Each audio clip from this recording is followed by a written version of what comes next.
A véspera de Natal de 2005 foi silenciosa na Grota da Alegria até que 3 tiros quebraram a madrugada de dezembro. 3 homens caíram mortos no chão de terra batida. O atirador tinha 18 anos e se chamava Alexandro Domingos. Nas ruas do Benedito Bentes, todos já conheciam seu apelido, Sandrinho, o garoto que em 7 meses transformaria Maceió em sua zona de guerra particular, mobilizaria a cúpula da Segurança Pública de Alagoas e colocaria uma recompensa de R$ 5.000 sobre sua própria cabeça.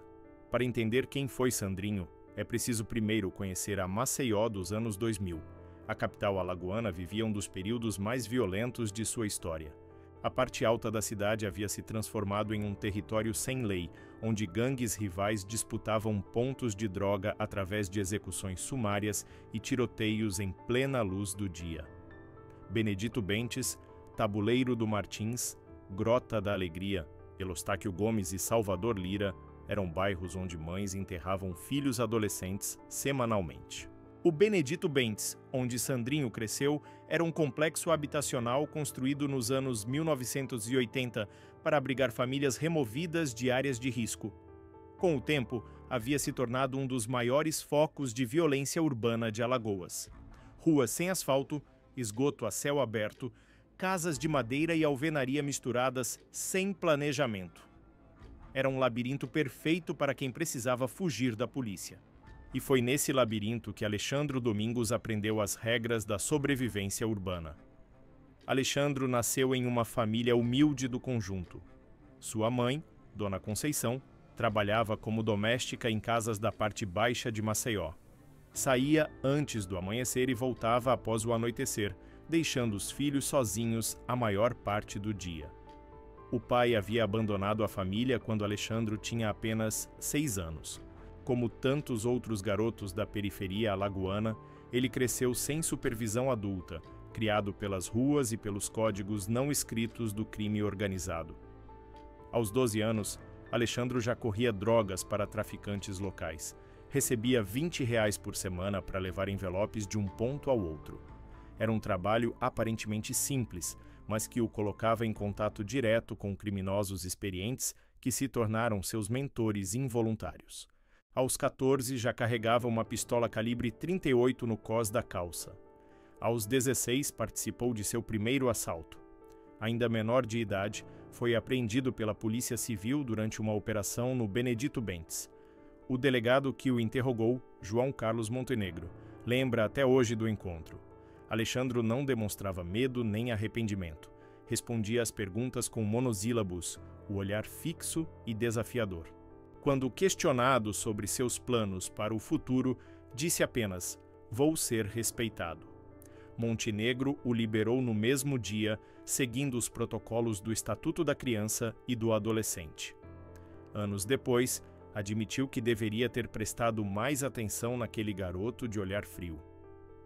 Quando completou 18 anos em março de 2005, Alexandro já tinha uma extensa ficha criminal como menor infrator: porte ilegal de arma, furto, receptação, lesão corporal. Mas ainda não havia cruzado a linha vermelha que separava pequenos criminosos de assassinos profissionais. Essa linha seria cruzada numa noite fria de dezembro, 9 meses depois de sua maioridade penal. A rivalidade que levou ao massacre de Natal começou 3 meses antes, em setembro de 2005. Alexandro havia se associado a uma facção conhecida como Comando da Grota, que controlava o tráfico de drogas na Grota da Alegria. O grupo rival, autodenominado Família do Benedito Bem, dominava pontos de venda no Benedito Bentes e áreas circunvizinhas. As duas organizações mantinham uma trégua tensa há quase 2 anos. Tudo mudou quando Marcos Antônio Silva, conhecido como Marcão, líder da Família do Benedito, decidiu expandir suas operações para o território da Grota. Marcão era um homem de 32 anos, experiente no crime organizado alagoano, que via na juventude dos membros do Comando da Grota uma oportunidade de tomada fácil. Enviou 3 de seus homens para negociar a transferência de 2 pontos de venda estratégicos. Os emissários de Marcão chegaram à Grota da Alegria numa tarde de setembro. Encontraram Alexandro e 2 comparsas em um bar improvisado na esquina da Rua das Pitangueiras. A negociação durou menos de 5 minutos. Os homens de Marcão foram diretos ao ponto. O comando da grota tinha 48 horas para abandonar 2 pontos específicos ou enfrentaria as consequências. Alexandro ouviu a proposta em silêncio, bebericando uma cerveja morna.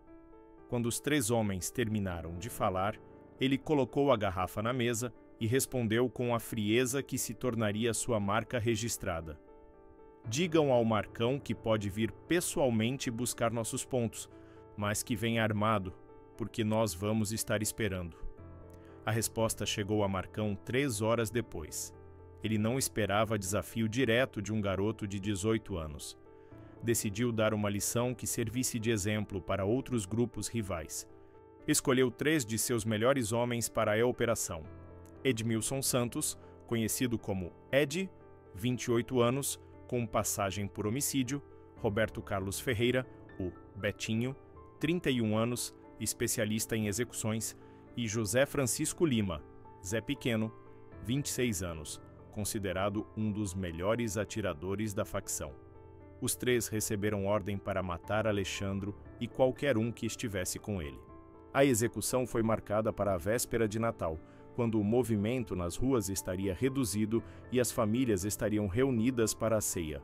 Marcão calculou que a data aumentaria o impacto psicológico do ataque, enviando uma mensagem clara: nem mesmo o Natal era sagrado para quem desafiasse a família do Benedito.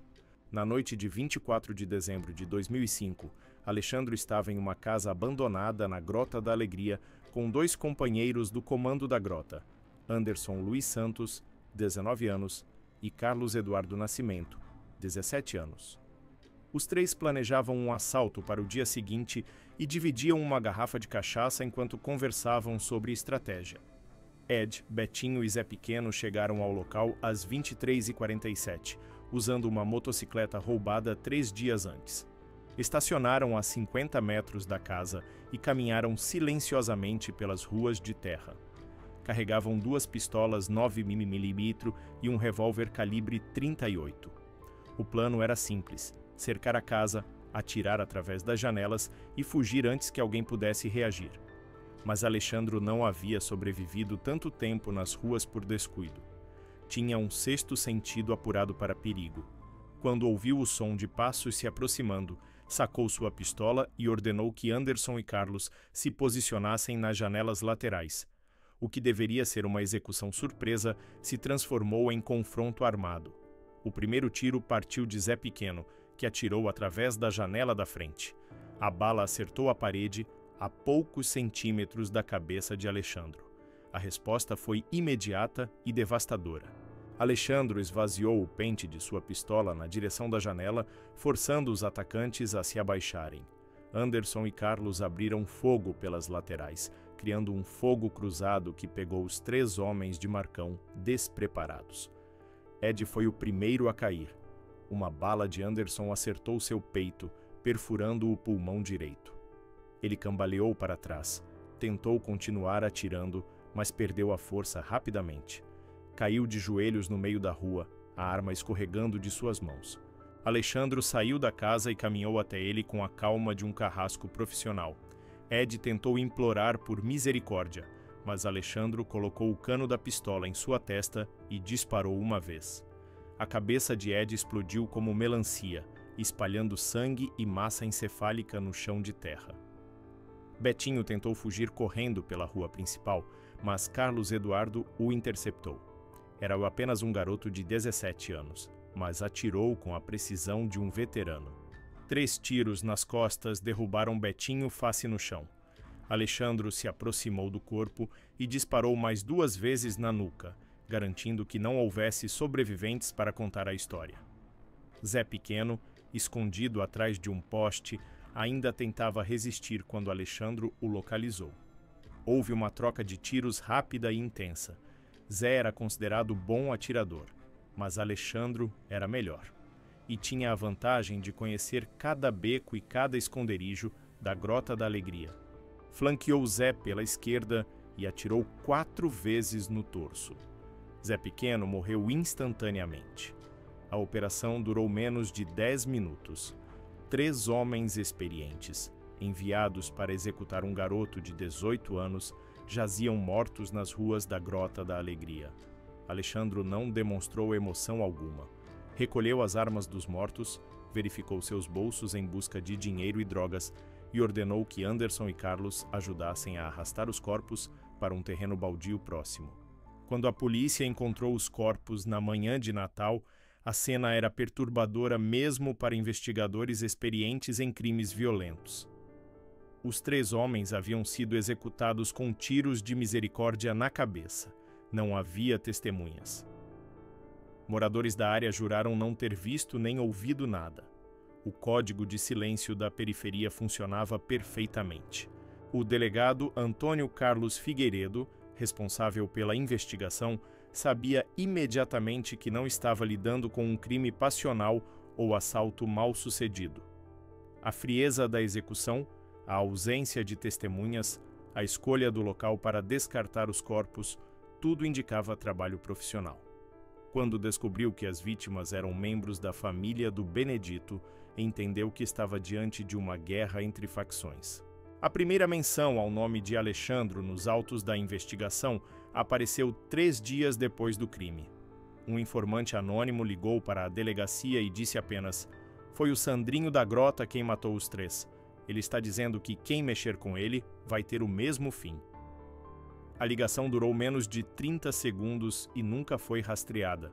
A imprensa alagoana descobriu a história uma semana depois do massacre. O jornalista Rodrigo Carvalho, do jornal Gazeta de Alagoas, foi o primeiro a usar o apelido Terror da Grota da Alegria, em uma matéria de página inteira sobre o crime. A reportagem descrevia Alexandro como um jovem de frieza assustadora que executou 3 criminosos experientes sem demonstrar remorso. Marcão, líder da família do Benedito, ficou furioso quando soube da morte de seus 3 melhores homens.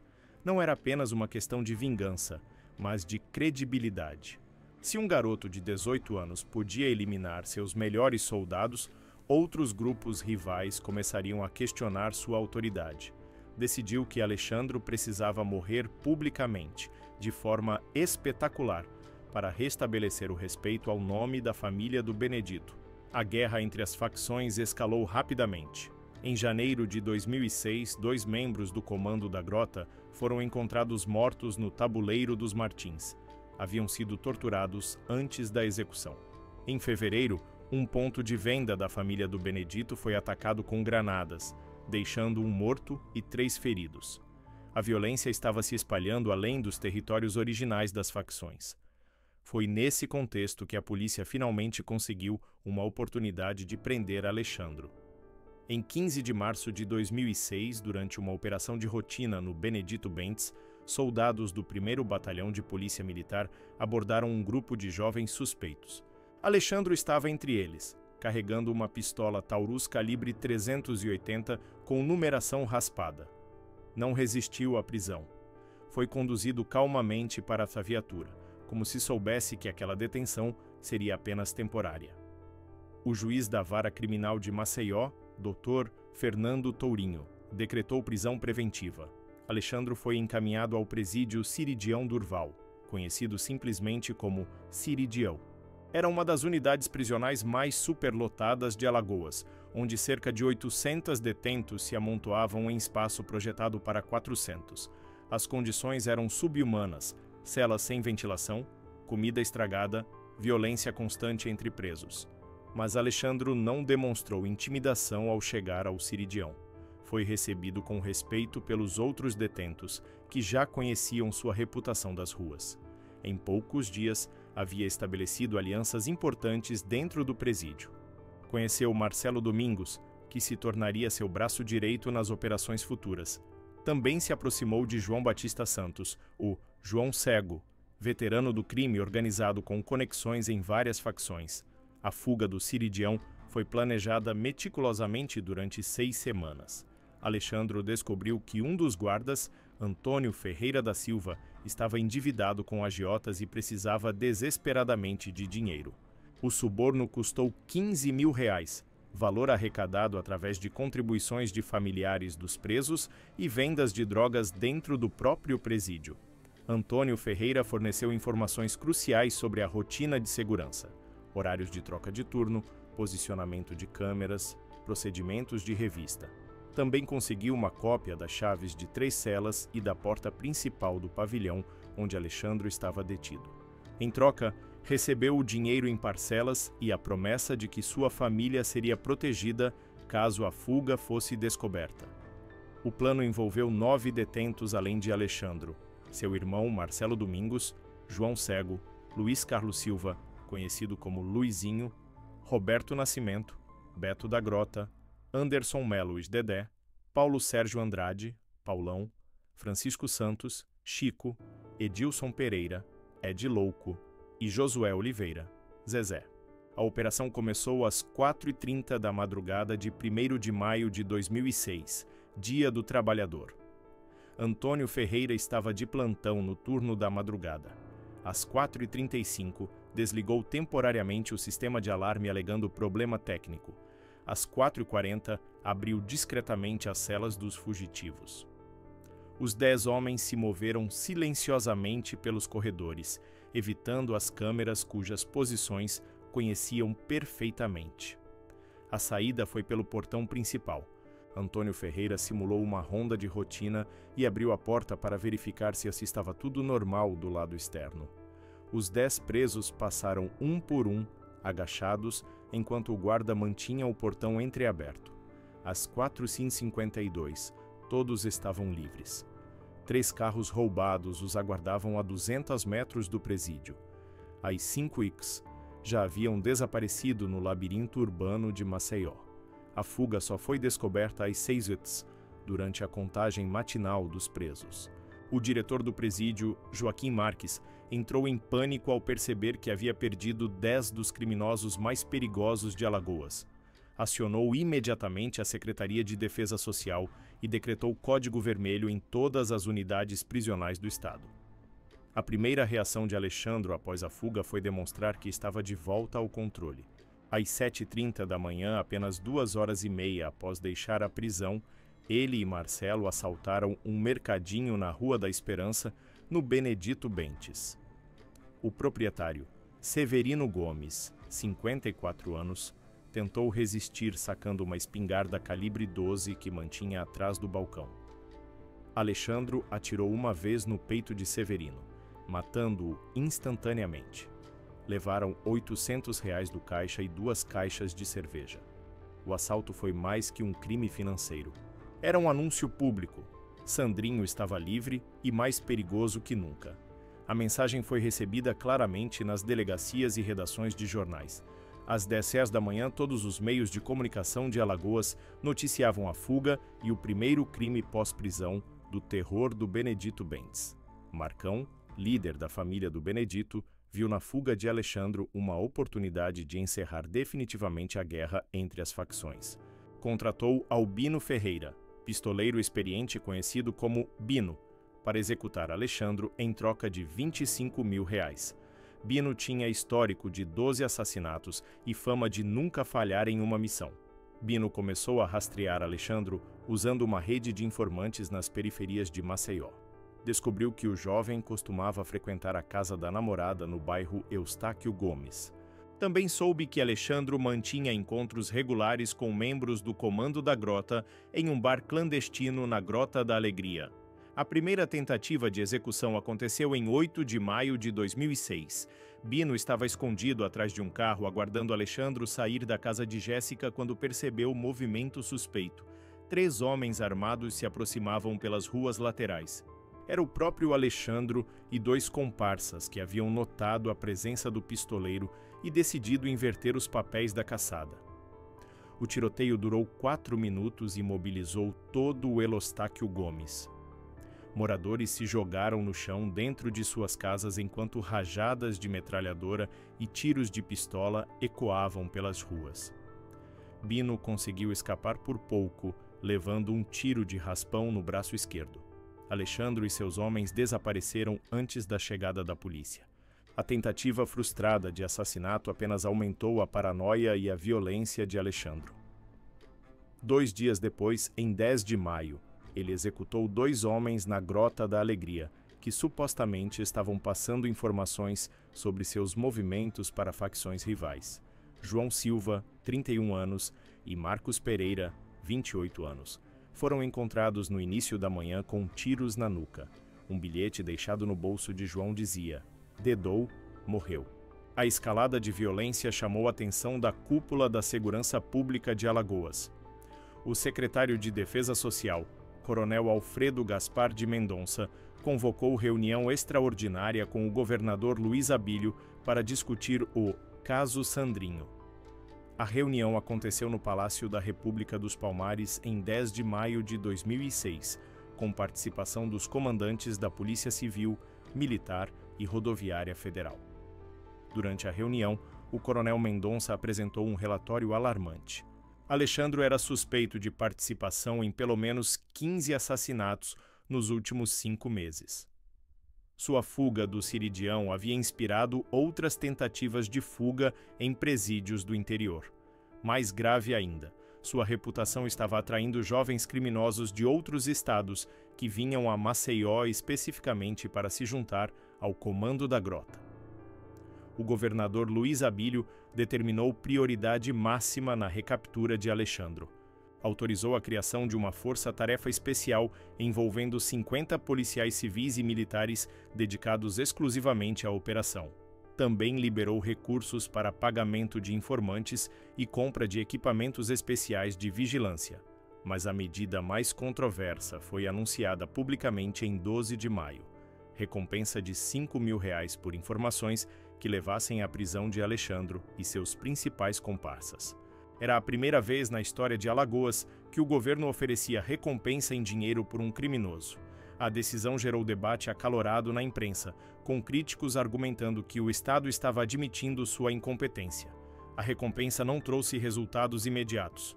O medo que Alexandro inspirava era maior que a ganância pelo dinheiro. Moradores das periferias sabiam que delatar o terror do Benedito Bentes poderia significar sentença de morte para eles e suas famílias. Alexandro havia deixado claro que traidores não eram apenas executados, mas torturados exemplarmente. Livre e cada vez mais audacioso, Alexandro expandiu suas operações para além dos limites de Maceió. Em 15 de maio, junto com Marcelo e o comparsa conhecido como Bal, assaltou uma oficina mecânica no centro de Rio Largo, município vizinho à capital.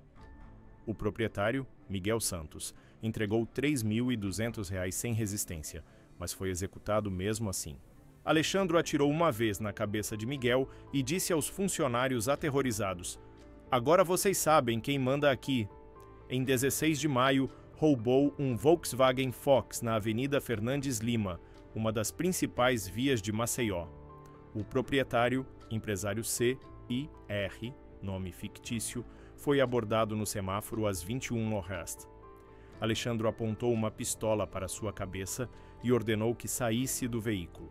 Carlos obedeceu imediatamente, mas Alexandro atirou em sua perna direita para ele lembrar de não andar em carros bonitos. Em 18 de maio, assaltou o posto de combustível BR-104, em Rio Largo. A operação foi filmada pelas câmeras de segurança e mostrava Alexandro agindo com frieza impressionante. Ele entrou no estabelecimento às 22h30, sacou uma pistola 9mm e anunciou o assalto com uma frase que se tornaria sua marca registrada: "Sou o Sandrinho. Quem se mexer, morre." Levou R$1.800 do caixa e fugiu no Ford Fox roubado 2 dias antes. A tentativa de homicídio mais brutal aconteceu em 20 de maio, no Vilagem Campestre 2. Alexandro havia recebido informação de que Josenildo Brito da Silva, 24 anos, estava colaborando com a polícia fornecendo informações sobre esconderijos do comando da Grota. A acusação era falsa. Josenildo era apenas um trabalhador da construção civil que morava próximo à área controlada pela facção. Alexandro chegou à casa de Josenildo às 19h, acompanhado de Marcelo e 2 outros homens. Arrombaram a porta e encontraram Josenildo jantando com a esposa grávida de 6 meses, Maria das Dores e 2 filhos pequenos de 3 e 5 anos. Alexandro apontou a pistola para a cabeça de Josenildo e o acusou de ser alcaguete. Josenildo negou desesperadamente, jurando que nunca havia falado com policiais. A execução foi interrompida pela chegada de vizinhos que ouviram os gritos. Alexandro atirou uma vez na perna de Josenildo, deixando-o aleijado permanentemente, e fugiu ameaçando voltar para terminar o serviço. Maria das Dores teve um aborto espontâneo 3 dias depois, resultado do trauma psicológico. A família se mudou para Sergipe uma semana após o atentado. Segundo dados compilados pela Secretaria de Defesa Social, entre 1º de maio e 30 de junho de 2006, Alexandro foi suspeito de participação em 30 crimes diferentes: 8 homicídios, 12 assaltos, 4 tentativas de homicídio, 3 sequestros, 2 estupros e 1 incêndio criminoso. A estatística transformava um jovem de 18 anos no criminoso mais ativo da história recente de Alagoas. A pressão da imprensa sobre as autoridades se intensificou. O jornalista Mário Augusto, da TV Gazeta, começou uma série especial chamada Caçada a Sandrinho, que ia ao ar todas as sextas-feiras, mostrando os crimes não solucionados e criticando a ineficiência policial. A série alcançava a audiência Record e transformou Alexandro em celebridade negativa nacional. O programa de maior repercussão foi ao ar em 23 de junho de 2006. Mário Augusto conseguiu entrevistar Maria das Dores, esposa de Josenildo, que relatou em detalhes o atentado contra sua família. A entrevista, de 15 minutos, foi devastadora para a imagem do governo estadual. Maria chorava ao descrever o momento em que Alexandro apontou a arma para a barriga de sua gravidez e ameaçou matar o filhote também. A repercussão nacional da entrevista forçou uma resposta imediata do governo federal. O ministro da Justiça, Márcio Thomas Bastos, determinou que a Polícia Federal enviasse uma equipe especializada para auxiliar nas investigações em Alagoas. Era um precedente. Pela primeira vez na história, a PF intervinha em caso de criminalidade urbana em capital brasileira. A chegada dos agentes federais mudou completamente a dinâmica da caçada. Trouxeram equipamentos de interceptação telefônica, câmeras de vigilância de alta tecnologia e um banco de dados nacional de criminosos. Mais importante, não estavam sujeitos às pressões políticas locais que frequentemente atrapalhavam as operações da polícia alagoana. O agente federal Maurício Leão, designado para liderar a operação, chegou a Maceió em 25 de junho com uma equipe de 8 investigadores especializados em crime organizado. Sua primeira medida foi requisitar todos os prontuários policiais relacionados a Alexandro e sua família. Descobriu conexões que a polícia local havia ignorado. Alexandro tinha pelo menos 15 parentes envolvidos em atividades criminosas, incluindo 2 tios que cumpriam pena por tráfico de drogas. A análise do padrão comportamental de Alexandro revelou informações cruciais. Ele evitava permanecer mais de 2 noites no mesmo local. Mudava constantemente de veículo, sempre usando carros roubados. Mantinha pelo menos 5 celulares diferentes e os trocava semanalmente. Nunca carregava mais de R$1.000 em espécie. Estas características sugeriam treinamento profissional ou orientação de criminosos experientes. A primeira pista sólida chegou em 10 de julho através de interceptação telefônica. Alexandro havia ligado para a namorada Jéssica usando um orelhão no tabuleiro dos Martins. A conversa durou apenas 90 segundos, mas foi suficiente para os agentes federais triangularem sua localização aproximada. Ele estava se escondendo em uma área de aproximadamente 4 km², densamente povoada e com dezenas de casas abandonadas. Agentes da PF iniciaram vigilância discreta na região. Identificaram 3 casas abandonadas que poderiam servir de esconderijo.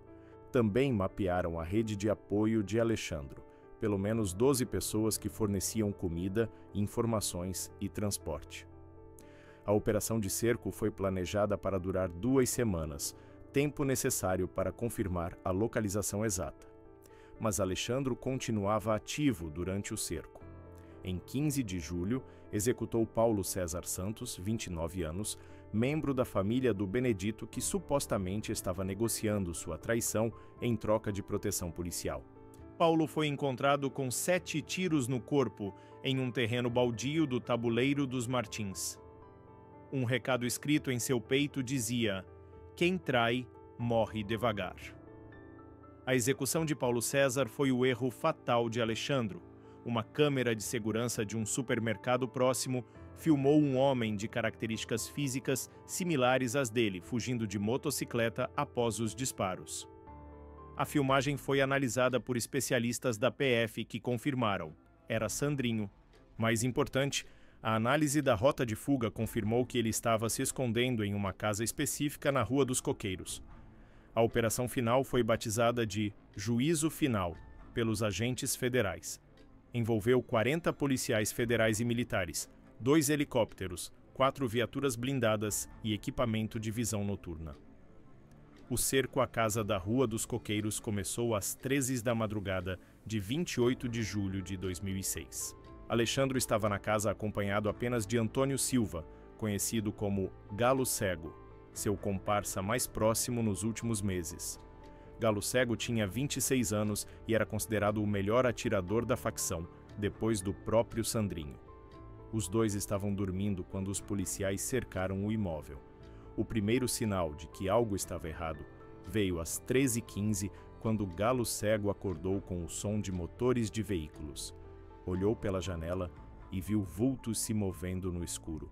Acordou Alexandro, sacudindo seu braço e sussurrando: "Sandrinho, eles chegaram". Os dois se armaram rapidamente. Alexandro com uma pistola 9mm e um revólver .38, Galo Cego com uma metralhadora calibre 12. O agente Maurício Leão, usando o megafone, ofereceu a oportunidade de rendição às 3h20. "Alexandro Domingos, você está cercado. Saia com as mãos para cima e ninguém se machucará". A resposta veio em forma de rajada de metralhadora disparada através da janela da frente. A guerra havia começado. O tiroteio que se seguiu foi o mais intenso da história criminal de Alagoas. Alexandro e Galo Cego transformaram a casa em fortaleza, atirando de diferentes janelas para confundir os policiais sobre suas posições exatas. Usaram móveis como barricadas e mantiveram fogo constante por mais de 1 hora. Às 4h10, Galo Cego foi atingido por um tiro de franco-atirador na cabeça. Morreu instantaneamente. Alexandro ficou sozinho, mas continuou resistindo com fúria desesperada. Às 4h25, tentou escapar pelos fundos da casa, mas foi interceptado por 2 agentes federais. Houve uma troca de tiros rápida e decisiva. Alexandro levou 4 tiros no peito e 1 na cabeça. Morreu aos 18 anos e 4 meses, no mesmo dia em que se completavam 68 anos da morte de Lampião e Maria Bonita. A coincidência histórica não passou despercebida pelos jornalistas.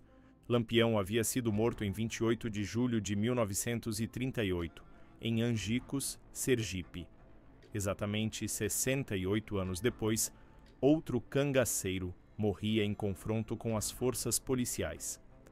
A data transformou a morte de Sandrinho em evento simbólico, como se a história tivesse conspirado para criar um paralelo perfeito entre 2 ícones da violência nordestina. A notícia da morte se espalhou rapidamente por Maceió. Às 6h da manhã, centenas de pessoas já se aglomeravam em frente ao Instituto Médico Legal, onde o corpo seria levado para a necropsia. A multidão era dividida. De um lado, moradores da classe média comemorando o fim do terror, do outro, jovens da periferia lamentando a morte de quem consideravam um herói. Maria Rita Silva, moradora do Benedito Bentes, resumiu o sentimento de alívio de muitos. "Estou feliz. Ele estava aterrorizando muita gente e matando muito pai de família. Eu queria agradecer a quem fez isso".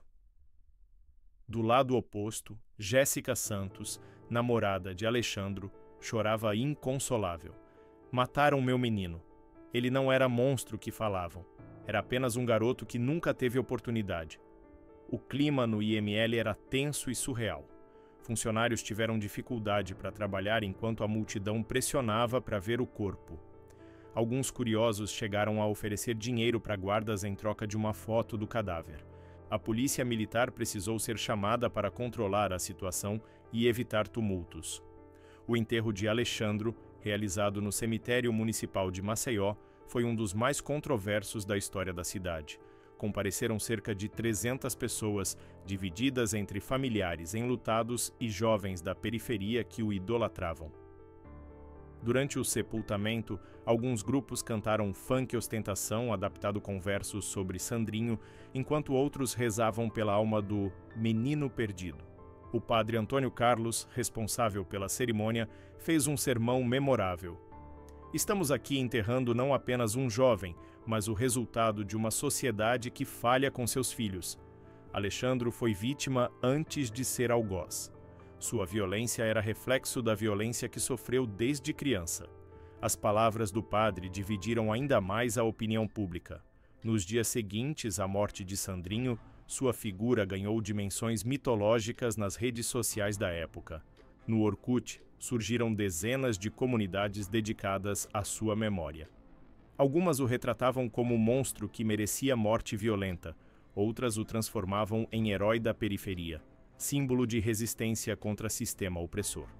A comunidade Sandrinho Vive, criada 2 dias após sua morte, chegou a ter mais de 10 mil membros em uma semana.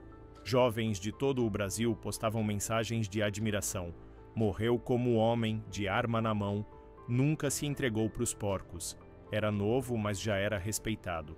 Para autoridades, aquilo representava perigosa apologia ao crime. A controversa biografia de Alexandro inspirou até música. O rapper alagoano M.T., nome fictício, lançou Balada do Sandrinho 3 meses após sua morte. A música, que narrava sua trajetória do nascimento até o confronto final, foi proibida em várias rádios, mas circulou amplamente na internet. Um verso se tornou especialmente popular. Nasceu na favela, morreu de pé. Terror do Benedito. Nunca teve medo de vocês. O impacto da morte de Sandrinho na criminalidade alagoana foi imediato e duradouro. O comando da Grota se desintegrou completamente em 2 semanas. Seus membros foram mortos por facções rivais ou fugiram para outros estados. A família do Benedito aproveitou o vácuo de poder para expandir domínio sobre territórios anteriormente controlados por Alexandro. Marcão, líder da família do Benedito, deu entrevista ao jornal local comemorando a morte do rival. Sandrinho era câncer que estava matando nossa comunidade.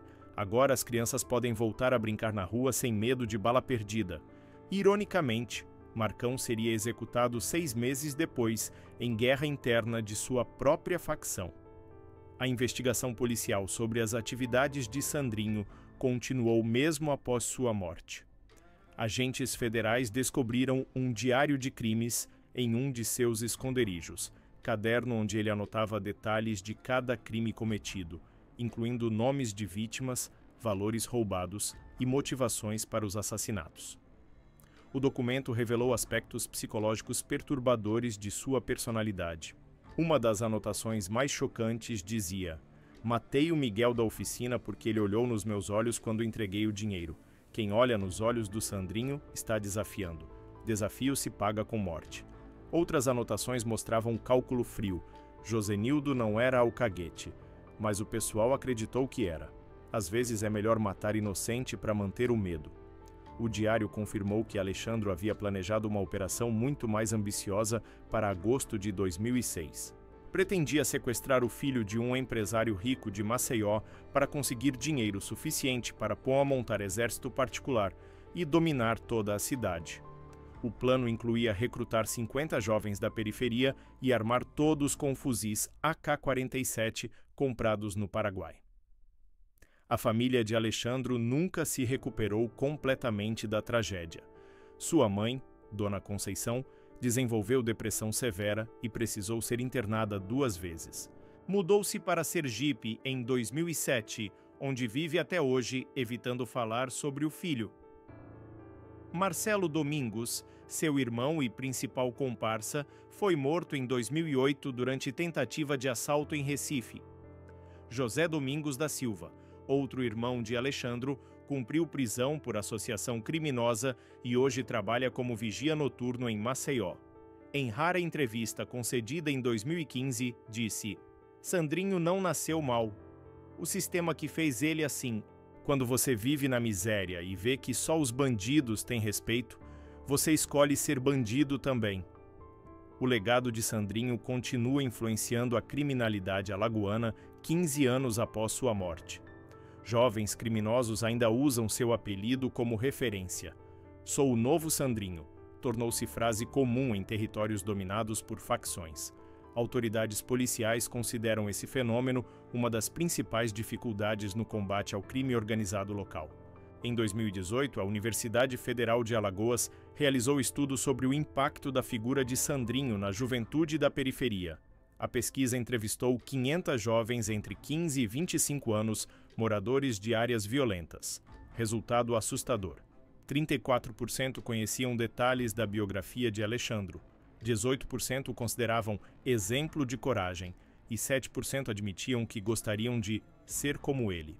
A professora Márcia Oliveira, responsável pela pesquisa, concluiu: Sandrinho se tornou mito urbano porque representa a ascensão social através da violência. Para jovens sem perspectiva, ele simboliza a possibilidade de sair da invisibilidade e ser respeitado, mesmo que através do medo. A conclusão ajudou a entender por que sua figura permanece influente décadas depois. O fenômeno Sandrinho também inspirou mudanças nas políticas de segurança pública de Alagoas. Em 2010, foi criado o programa Juventude Viva, que oferece cursos profissionalizantes e atividades esportivas para jovens em situação de risco. O programa atende atualmente cerca de 3.000 jovens e é considerado uma das principais ferramentas de prevenção ao crime organizado no estado. Coronel Marcos Antônio, atual secretário de Defesa Social de Alagoas, resume a lição aprendida. Sandrinho nos mostrou que não podemos esperar jovens se tornarem criminosos para agir. É preciso chegar antes, oferecer alternativas, mostrar que existem outros caminhos para a conquista de respeito e dignidade. Hoje, 15 anos após sua morte, Sandrinho permanece como um dos criminosos mais lembrados da história de Alagoas. Sua trajetória de apenas 7 meses como criminoso ativo deixou marcas permanentes na memória coletiva de Maceió. Ruas onde ele atuou ainda são evitadas por moradores mais antigos. Comerciantes da época ainda abaixam a voz quando pronunciam seu nome. A casa onde ele morreu, na Rua dos Coqueiros, virou ponto de peregrinação para jovens admiradores. Pichações na parede externa trazem mensagens como "Sandrinho vive", "Terror eterno" e "Favela não esquece". A prefeitura já pintou a parede dezenas de vezes, mas as mensagens sempre reaparecem. Maria das Dores, viúva de Josenildo, mudou-se para Sergipe após o atentado sofrido pela família. Hoje tem 45 anos e trabalha como doméstica. Nunca se casou novamente. Em 2020, deu entrevista exclusiva para documentário sobre crimes violentos. Ainda acordo de madrugada ouvindo a voz dele dizendo que ia voltar. 15 anos depois, ainda tenho medo de que isso aconteça. A coincidência da data de morte com Lampião continua alimentando teorias conspiratórias. Alguns acreditam que Alexandro escolheu conscientemente morrer em confronto no dia 28 de julho para se entrar na história junto com o rei do cangaço. Outros sugerem que forças sobrenaturais conspiraram para criar o paralelo histórico. O jornalista Rodrigo Carvalho, que cunhou o apelido Terror do Benedito Bentes, reflete sobre o fenômeno. Sandrinho durou apenas 7 meses, mas marcou época. Era jovem demais para ter a frieza que demonstrava. Parecia carregar décadas de raiva em um corpo de 18 anos. Sua história é retrato de um Brasil que produz monstros e depois se espanta com eles. A trajetória meteórica de Alexandro Domingos é o símbolo perfeito de uma geração perdida. Jovens criados na violência, abandonados pelo Estado, que encontram no crime organizado a única perspectiva de ascensão social. Sua morte precoce interrompeu uma carreira criminosa que poderia ter mudado completamente o perfil da criminalidade alagoana. Sandrinho não foi apenas mais um criminoso. Foi o produto mais extremo de um sistema social falido, que abandona crianças nas periferias violentas e depois as transforma em estatísticas policiais. Sua história não deveria ser lembrada como exemplo de coragem ou rebeldia, mas como advertência sobre os perigos de uma sociedade que falha sistematicamente com sua juventude. 15 anos depois, a pergunta permanece: quantos outros Sandrinhos estão crescendo nas periferias brasileiras, esperando apenas uma oportunidade para transformar sua raiva em violência? A resposta a essa pergunta determinará se o Brasil conseguirá quebrar o ciclo que transforma meninos em monstros e depois os mata antes que completem 20 anos.